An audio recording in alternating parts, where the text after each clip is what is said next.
నమస్కారం SDV news కి స్వాగతం. ముందుగా ఈనాటి ముఖ్య అంశాలు. పాల్వాయి గేటులో జరిగిన ఈవీఎం ధ్వంసం కేసులో మొదటి నిందితుడిగా నమోదైన పిన్నెల్లి రామకృష్ణారెడ్డి.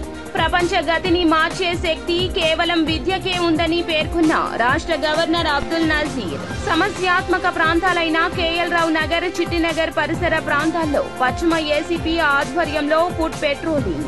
అక్రమ కేసులతో భయపెట్టి మాచర్లలో పిన్నెల్లి రామకృష్ణారెడ్డి గెలుపును ఎవ్వరూ ఆపలేరని వెల్లడించిన వైసీపీ ఎమ్మెల్యే కాసు మహేష్ రెడ్డి.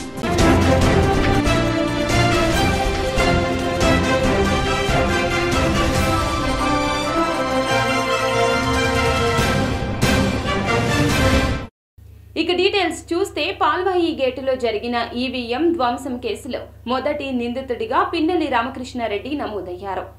ఆయనకు 12 ఏళ్ల వరకు శిక్ష పడే అవకాశం ఉంది. వీడియో రిలీజ్ కు ముందే ఆయనపై కేసు పెట్టాం. సిట్ కూడా దీనిపై విచారణ చేస్తుందని సీఈఓ ముఖేష్ కుమార్ మీనా వెల్లడించారు. కోర్టులో ప్రొడ్యూస్ చేసిన మెమోలో 10 సెక్షన్స్ కింద 10 సెక్షన్స్ ఇంక్లూడ్ చేసేసి మెమో ఫైల్ చేయడం జరిగింది. తర్వాత మిస్టర్ రామకృష్ణారెడ్డిని కూడా అక్యూజ్ నెంబర్ 1గా దాంట్లో ఇంక్లూడ్ చేయడం జరిగింది. So this issue yesterday afternoon it was some video was released. So that video is correct, and then apart from filing this memo, 2 days back a file memo చేసిన తర్వాత ఆయన arrest చేయడం కోసం ప్రయత్నాలు స్టార్ట్ అయినాయి. నిన్న రాత్రి ఈసీ మళ్ళీ ఇప్పుడు దాకా ఎందుకు చేయలేదు, చాలా సీరియస్గా దీన్ని తీసుకొని you should arrest him immediately orders కూడా ఇవ్వడం జరిగింది. Morning in writing also election commission has asked that whether he was involved or not, and if he is involved whether FIR has been filed against or not, and if FIR filed arrest చేశారు లేదా. So FIR already అంటే memo ద్వారా ఆయన పేరు already include చేయడం జరిగింది. Arrest కోసం నిన్నటి నుంచి ప్రయత్నాలు జరుగుతున్నాయి. పోలీస్ వారు ఇచ్చిన ఇన్ఫర్మేషన్ ప్రకారం మార్నింగ్ వాళ్ళ హౌస్కి కూడా రేడ్ చేయడం జరిగింది. He was not found. So several teams are now moving around to arrest the person. Election Commission has said that such type of incidents are very shameful incident in the sense that our intention is to do free, fair and peaceful elections, and when the candidate himself start doing this activity, that is a very serious matter. So stringent action should be taken. Stringent action ante as per the memo filed in the court against. ప్రపంచ గతిని మార్చే శక్తి కేవలం విద్యకే ఉందని governor Abdul Nazir వెల్లడించారు. విక్రమ సింహాపురి విశ్వవిద్యాలయంలో జరిగిన 8-9 స్నాతకోత్సవంలో governor Abdul Nazir హాజరయ్యారు. ఈ సందర్భంగా మాట్లాడుతూ విజ్ఞానం, నైపుణ్యం దేశాభివృద్ధికి సోపానాలన్నారు. డిజిటల్ విప్లవానికి విద్యార్థులు అందిపుచ్చుకోవాలన్నారు. విద్యావంతులు సమాజ సేవకు తమ వంతు సహకారం అందించాలన్నారు. This unique geographical setting not only provides a picturesque backdrop but also serves as a fertile ground for the university's multifaceted research endeavors. Leveraging the availability of abundant natural resources in the surroundings, the university has been able to conduct interdisciplinary research aimed at addressing the pressing societal challenges.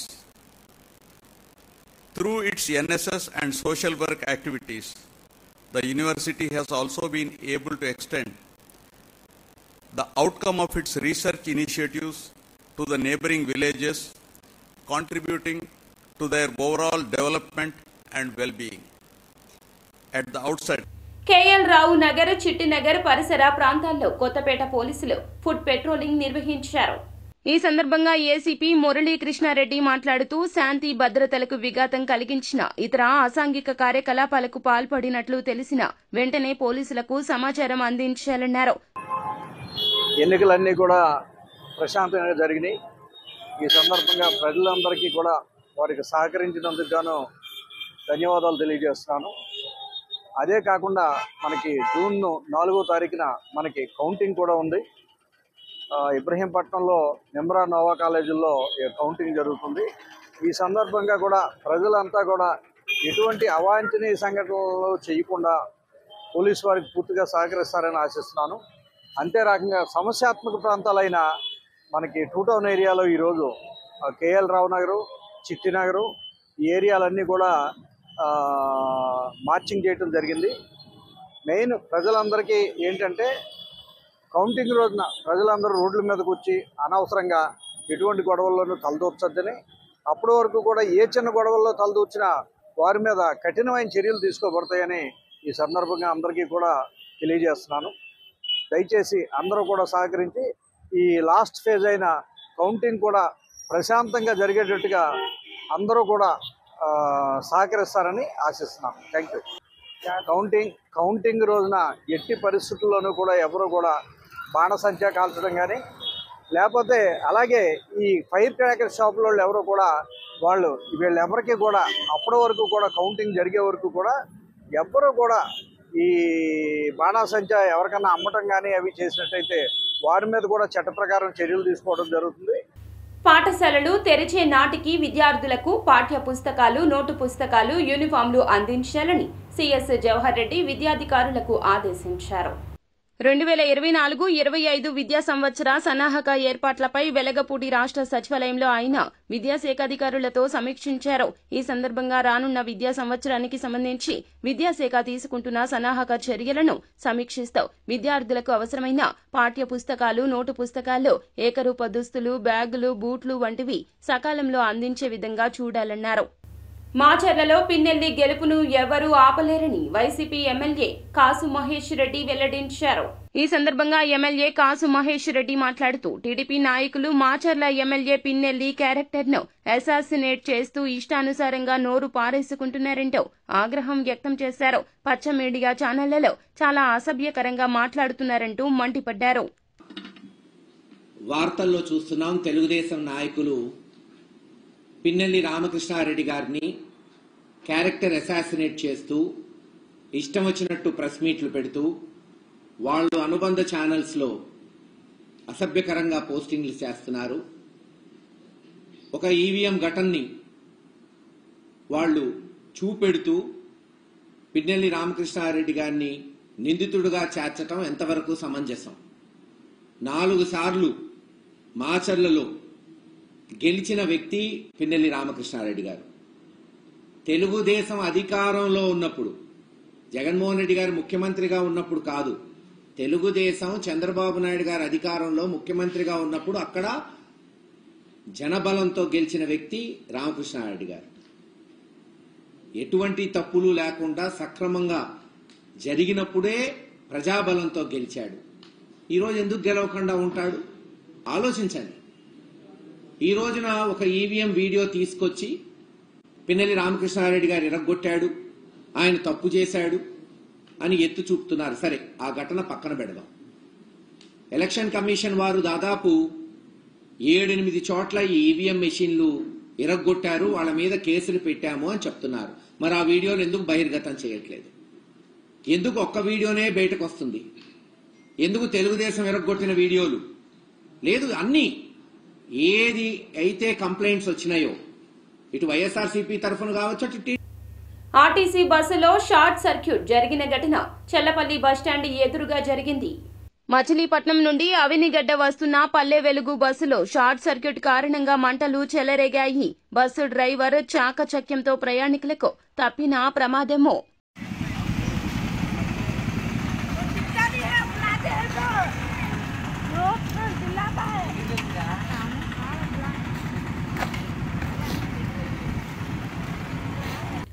తాడిపత్రిలో counting రోజు అరాచకం సృష్టించారని, వైకాపా కుట్రలు చేసిందని TDP నేతలు సీఈఓకు ఫిర్యాదు చేశారు.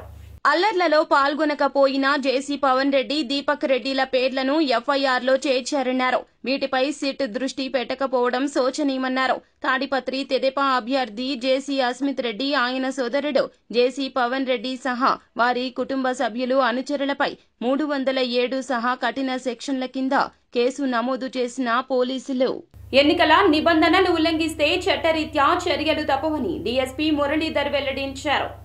Avanigadda police station నందు ఏర్పాటు చేసిన మీడియా సమావేశంలో అవినిగడ్డ డీఎస్పీ మురళీధర్ మాట్లాడుతూ కృష్ణా జిల్లా ఎస్పీ నయీం అస్మీ ఆదేశానుసారం ఎన్నికల నిబంధనలు ఉల్లంఘించిన వారిపై చట్టరీత్యా చర్యలు తీసుకుంటామన్నారు. 13వ తేదీన జరిగిన ఎన్నికలు సజావుగా ప్రశాంతవంతమైన వాతావరణంలో జరిగేందుకు సహకరించిన ప్రతి ఒక్కరికి పేరు పేరున ధన్యవాదాలు తెలిపారు.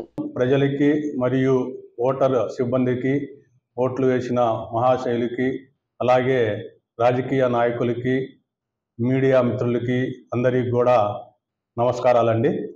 మనకి ఈ నెల 13వ తారీఖున అసెంబ్లీకి మరియు లోక్సభకి ఓటింగ్ జరిగింది. ఆ ఓటింగ్లో ప్రతి ఒక్క ఓటరు మహాశైలు మరియు మచిలీపట్నం గ్రామస్తులు అందరూ కూడా, అలాగే రాజకీయ నాయకులు, మన మీడియా మిత్రులు అందరూ కూడా పోలీసు వారికి సహకరించారు. మనకి ఓటింగ్ కూడా నమోదు శాతం చాలా ఎక్కువగానే జరిగింది.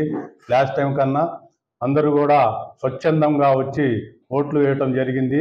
కాబట్టి అందరికీ కూడా మరొక్కసారి పోలీస్ శాఖ తరఫున అభినందనలు తెలుపుతా ఉన్నాము. అందరూ కూడా సహకరించారు ఓటింగ్ రోజు. అలాగే మనకి రేపు జూన్ నెల 4వ తారీఖున మనకి కౌంటింగ్ ఉన్నది. కౌంటింగ్ రోజు కూడా అలాగే ప్రతి ఒక్కరు కూడా సహకరించాలని మేము కోరుకుంటా ఉన్నాము. ఓన్లీ క్యాండిడేట్స్ మరియు ఏజెంట్స్ తప్ప మిగతా వాళ్ళు ఎవరు కూడా కౌంటింగ్ స్టేషన్ దగ్గరకి రాకూడదు. ఆల్రెడీ 144 సెక్షన్ అమల్లో ఉన్నది. అలాగే 30 పోలీస్ యాక్ట్ కూడా అమల్లో ఉన్నది. ఎవరు కూడా నలుగురు కానీ అంతకన్నా ఎక్కువ మంది గుమ్మికూడు రాదు. అలాగే సభలు, సమావేశాలు, ఏదైనా క్రాకరీసు అలాంటి మీటింగ్లు ఏమి చేయకూడదు ముందస్తు అనుమతి లేకుండా. కాబట్టి ప్రతి ఒక్కరూ కూడా మనకి పోలీసు వాళ్ళకి సహకరిస్తారని నేను కోరుకుంటా ఉన్నాను. అలాగే రాజకీయ నాయకులు కూడా ఒకళ్ళు ఎవరు కూడా ఇంద్రకీలాద్రిపై భక్తులు కిటకిటలాడుతున్నారు. వేసవి నేపథ్యంలో ఇంద్రకీలాద్రికి తరలి వస్తున్నారు భక్తులు.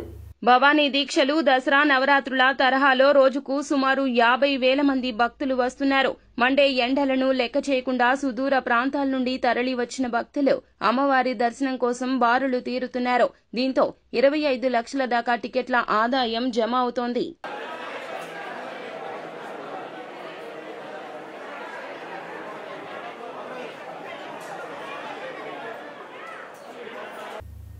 బాధితుడు శేషగిరిరావుకు ఫోన్ చేసి టీడీపీ అధినేత చంద్రబాబు పరామర్శించారు. పోలింగ్ రోజున పాల్వాయి గేటు పోలింగ్ బూత్ లో ఈవీఎంను ధ్వంసం చేసిన సమయంలో వైసీపీ ఎమ్మెల్యే పిన్నెల్లి రామకృష్ణారెడ్డిని టీడీపీ ఏజెంట్గా ఉన్న శేషగిరిరావు నిలదీసే ప్రయత్నం చేశారు. దీంతో అతనిపై ఎమ్మెల్యే అనుచరులు మారణ ఆయుధాలతో దాడి చేసినట్లు వార్తలు వచ్చాయి. తనపై దాడి తర్వాత శేషగిరిరావు అజ్ఞాతంలోకి వెళ్లారు. ఈవీఎం ధ్వంసం ఘటనలో ఎమ్మెల్యేపై కేసు నమోదు కావడంతో శేషగిరిరావు అజ్ఞాతం వీడారు. ఓటర్లు కూటమికే పట్టం కట్టారని కూటమి ఎమ్మెల్యే అభ్యర్థి గంటా శ్రీనివాసరావు వెల్లడించారు. ఈ నెల 13న జరిగిన పోలింగ్ సరళి చూస్తే ఓటర్లు కూటమికే పట్టం కట్టారని, సంక్రాంతి పండుగను తలపించే విధంగా వివిధ రాష్ట్రాల నుండి ప్రజలు తరలి వచ్చి ఓట్లు వేశారంటూ మాజీ మంత్రి కూటమి ఎమ్మెల్యే అభ్యర్థి గంటా శ్రీనివాసరావు అన్నారు. ఆయన మాట్లాడుతూ ప్రజల్లో ఒక కసి కనిపించిందన్నారు. అందుకే భారీగా పోలింగ్ జరిగిందని వెల్లడించారు.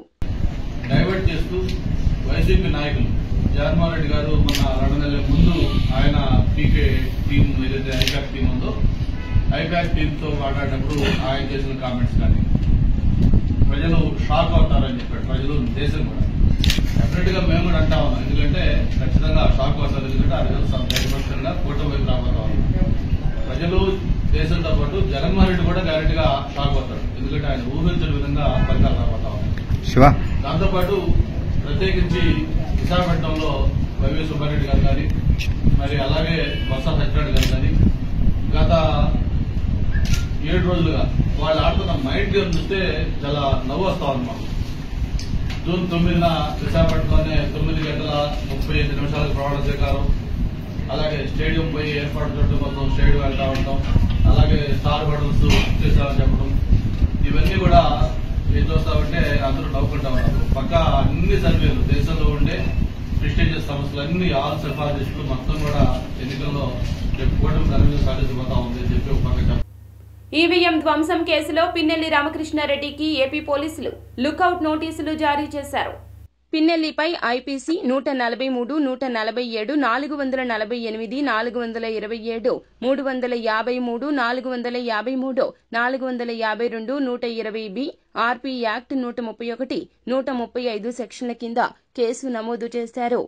ఇప్పటికే A1గా కోర్టులో మెమో దాఖలు చేశారు. హైదరాబాద్ లో పిన్నెల్లి కోసం తెలంగాణ పోలీసులతో కలిసి ఏపీ పోలీసులు గాలిస్తున్నారు. సంగారెడ్డి జిల్లా కందిలో పిన్నెల్లిగా కోమల విలాస్ సెంటర్ వద్ద బిల్డింగ్ పైన ఉన్న చెట్టు కొట్టబోతూ ఒక వ్యక్తి కింద పడిపోయాడు.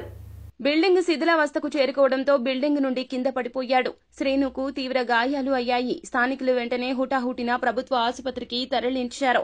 ఇంకా వివరాలు తెలియాల్సి ఉంది. వార్తలు ముగించే ముందు ముఖ్యాంశాలు మరోసారి. పాల్వాయి గేటులో జరిగిన ఈవీఎం ధ్వంసం కేసులో మొదటి నిందితుడిగా నమోదైన పిన్నెల్లి రామకృష్ణారెడ్డి. ప్రపంచ గతిని మార్చే శక్తి కేవలం విద్యకే ఉందని పేర్కొన్న రాష్ట్ర గవర్నర్ అబ్దుల్ నజీర్. సమస్యాత్మక ప్రాంతాలైన కేఎల్ రావు నగర్, చిట్టినగర్ పరిసర ప్రాంతాల్లో పశ్చిమ ఏసీపీ ఆధ్వర్యంలో ఫుడ్ పెట్రోలింగ్. అక్రమ కేసులతో భయపెట్టి మాచర్లలో పిన్నెల్లి రామకృష్ణారెడ్డి గెలుపును ఎవ్వరూ ఆపలేరని వెల్లడించిన వైసీపీ ఎమ్మెల్యే కాసు మహేష్ రెడ్డి. ఎస్బీవీ న్యూస్ సమాప్తం. నమస్కారం.